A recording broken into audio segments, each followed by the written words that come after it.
Chers amis, tout au long du temps pascal, nous lisons en deuxième lecture l'épître de Pierre, ce qui est rare. Alors pourquoi lisons-nous cette épître au temps pascal? Parce que c'est une longue catéchèse baptismale, une longue lettre qui parle du baptême, de notre dignité de baptisé. Aujourd'hui, je voudrais commenter ce que nous y avons entendu, tout spécialement la première phrase. Je la relis. Bien-aimés, approchez-vous du Seigneur Jésus. Il est la pierre vivante rejetée par les hommes, mais choisie et précieuse devant Dieu.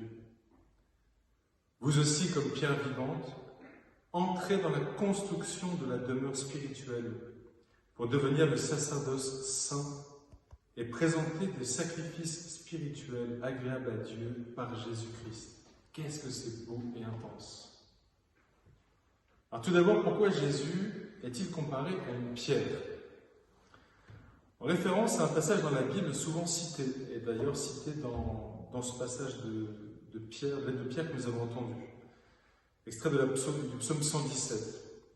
La pierre qu'ont rejetée les bâtisseurs est devenue la pierre d'angle. C'est là l'œuvre du Seigneur, la merveille devant nos yeux. C'est une image très concrète. Il faut imaginer des bâtisseurs, des constructeurs qui veulent bâtir une maison, qui cherchent des pierres et puis qui voient une pierre un peu pourrie, qui disent celle-là, on n'en a pas besoin. Elle est trop fragile, trop tordue, trop dure. Et l'œuvre de Dieu, c'est justement de prendre la pierre toute pourrie et d'en faire la pierre fondamentale. Comme dit le psaume, la pierre d'angle. Aujourd'hui encore, si on fait une maison, on prend la pierre la plus belle, la plus solide, et on fait l'angle perpendiculaire de deux murs avec cette pierre-là. Et c'est comme Jésus, on l'a mis de côté. Et c'est lui la pierre angulaire, la pierre d'angle, la pierre fondamentale de notre vie, même du monde entier. Petite pause réflexion. Et pour moi, est-ce que Jésus est la pierre angulaire de ma vie? Comment ça se manifeste concrètement? Cette dernière semaine si difficile, et cette semaine qui va être encore particulière avec le déconfinement, comment Jésus va prendre cette place de pierre d'angle, de fondement? Est-ce que ça détermine mes choix, ma relation à Jésus? Alors la suite de ce que dit Pierre est aussi extraordinaire. Jésus est cette pierre vivante, et vous, nous sommes des pierres vivantes. Quelle révélation! Toi qui regardes cette vidéo, tu es pierre vivante. Jésus est la pierre de soutien de tout l'édifice, et nous, chacun, nous sommes des pierres vivantes, uniques, indispensables pour le corps du bâtiment. Si tu n'es pas là, tu manques. Et c'est l'Esprit Saint qui fait le lien entre nous tous. C'est l'Esprit Saint qui est le ciment, le mortier. Le pape François a commenté cela assez récemment en disant, à partir de ce passage, « Personne n'est inutile. Personne n'est anonyme. Si tu pars, il manque la brique de ta vie dans l'Église pour que ça tienne. Il manque la brique de ta vie pour la beauté de l'Église. » Et là, je le cite directement, le pape François. « Nous devons tous apporter à l'Église notre vie, notre cœur, notre amour, notre pensée, notre travail, tous ensemble. » Alors, petite pause réflexion.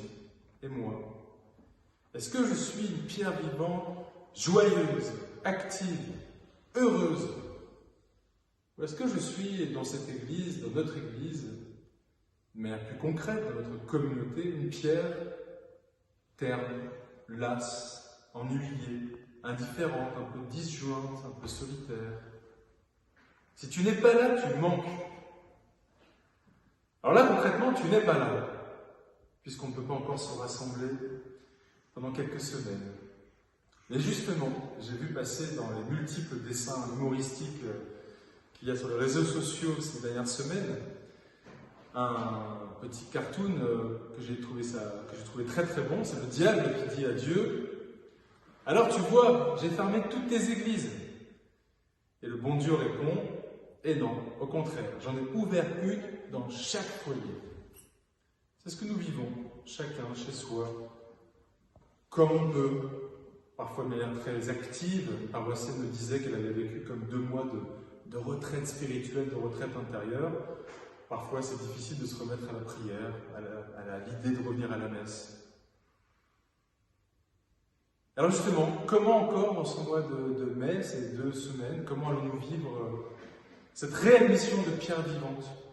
Comment vivrons-nous ce que Pierre nomme notre sacerdoce saint? Nous sommes tous prêtres, prophètes et rois par notre baptême. J'ai une amie, pour finir, qui a dit qu'elle avait rêvé qu'elle célébrait la messe.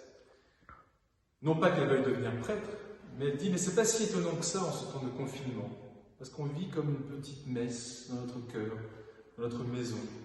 Et à chaque fois qu'on fait un geste d'amour, c'est comme s'il y avait une petite messe qui se déroulait en nous. Et c'est nous qui présidons cette messe. Alors qu'il en soit ainsi, prions les uns pour les autres. Amen.